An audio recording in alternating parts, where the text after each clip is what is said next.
It is Sarah Huckabee Sanders' job as White House press secretary to combat the numerous lies told by the mainstream media about President Donald Trump.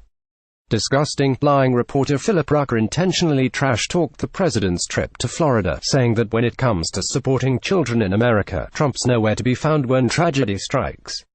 Well, Sanders blasted him with the truth, making him look like an utter fool. The Washington Post's White House reporter Philip Rucker decided to follow the president down to Florida with one thing in mind: to make the president look bad.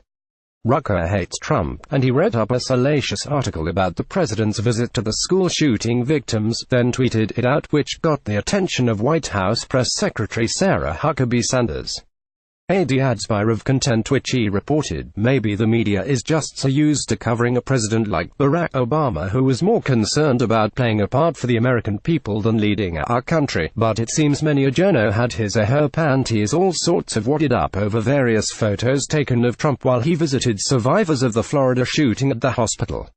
They take for example this hit piece from Philip Rucker of the Washington Post, as they direct the reader's attention to a recent tweet: "If you already have Amazon Prime, here's how to make it even better, honey." Adds Buyer of Content. Find out more. Greater than 11,911 Very nice at JDorsey1. Dispatch on Trump at Florida hospital, not as comforter-in-chief but as congratulator-in-chief. Keep reading to the end, Rucker posted on Twitter. Adds Buyer of Content. Here's what new dental implants should cost you in Rochester. Don't overpay, save on dental implant ads. Watch Obama's face at 033.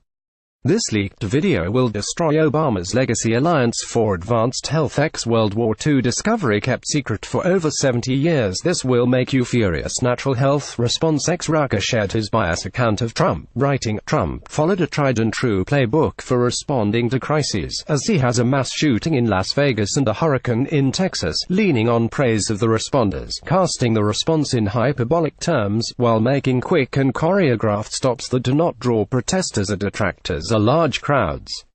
Rucker goes on, in Texas, he heaped praise on emergency workers in a Corpus Christi firehouse before visiting a sheriff's office, where he sat around a large conference room table, as he did in Florida, and praised those rescuing the victims.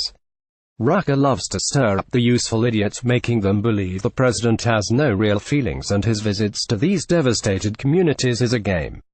Well, Sarah Sanders is sick and tired of Rucker and his cohorts who report lies and feed the anti-Trump crowd fake fodder that they actually believe.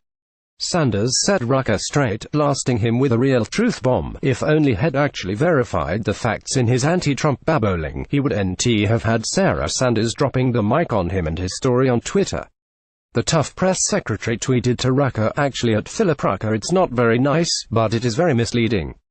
At POTUS spent private time with victims of the shooting, the families. Out of respect for them, he didn't bring media into the hospital rooms, but don't let the truth get in the way of your anti-Trump narrative." Don't you just love Sarah's smackdown, saying, "Don't let the truth get in the way of your anti-Trump narrative"? Ever since Donald Trump announced he was running for president, the naysayers painted him as this one-dimensional man who has no heart. They love to portray him as this egotistical monster, and when the truth comes out, they can't stand it. Barack Obama forced fake tears and was most emotional over his delusions that white cops were out to young black men. Obama rushed to judgment and divided the country. On the other hand, Trump goes into disaster areas and cheers us on. No, he doesn't dwell on the horrors of the situation. Instead, he is trying to uplift us, but those on the left refuse to give him any credit. Brian Stelter, a hack at CNN, saw Sarah's tweet to Rucker and had to weigh in. Last night the White House said they spent time with 2 patients, 1 boy and 1 girl. Did the president spend time with any other victims or families? He tweeted. Stetler is constantly harping on the press secretary and is one of the biggest fake news purveyors out there. Radio host Mark Levin hates both hacks, Philip Rucker and Brian Stetler. He told Stetler, "Buddy, I've zero respect for CNN or you. You're a propagandist," according to the Daily Wire. Indeed, these idiots are propagandists, and that's why it's so important for Sarah Sanders to call them out every time they lie. Stetler is looking like a huge fool these days after he called Levin and Sanders, who said Trump had been spied on by Obama, conspiracy theorists.